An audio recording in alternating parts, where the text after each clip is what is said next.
If you have been praying to God concerning something and you are yet to receive answer to that prayer, before you get discouraged, I want you to listen to this. In Exodus chapter 2 verse 23, the Bible said the Israelites groaned from under their slavery and they cried to God, and their outcry for help came unto God.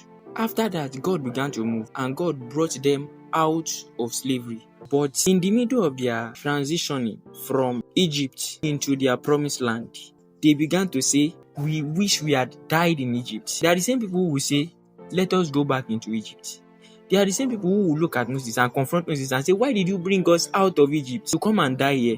Now, I want you to know that for a generation to pray to God to a point that God moved to such an extent, God was parting the Red Sea, sending plagues to Egypt, and God brought them out with a mighty hand. I want you to know that that prayer was an heartfelt prayer. It wasn't just a prayer that was prayed casually. These same people who prayed such an heartfelt prayer, when God began to answer their prayer and they began to come face to face with some situations that made it look like it's getting tougher, they began to wish they had remained in Egypt. You have also been praying to God concerning something, and it seems as though since you began to pray concerning this thing, it began to get worse. Could it be that the reason why it looks as though your yesterday is better than now, which is not going to be permanent actually? Could it be that it is because God has already started answering your prayers? You wanted to take a step. A lot of people advise you, don't do it. But you so much believed that it was God telling you to do it. You so much believed that God will back you up.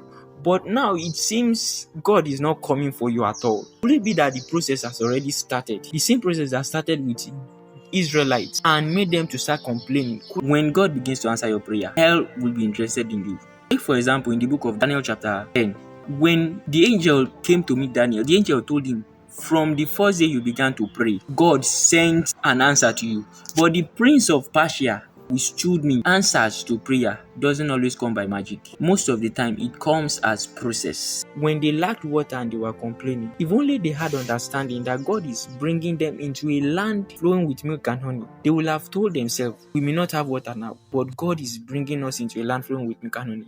In fact, do you know what the Bible said about that land that God was taking them into in Deuteronomy chapter 11 verse 12? The Bible says that it is a land that God cared for, a land that the eyes of God is always on from the beginning of the year to the end of the year, a land that drinks rain from heaven, a land of mountains. See how beautiful their destination is. You don't know how beautiful the place that God is taking you into is. Don't behave like Israel. Encourage yourself. Tell yourself, I may not have water now, but God is bringing me into a land flowing with milk and honey.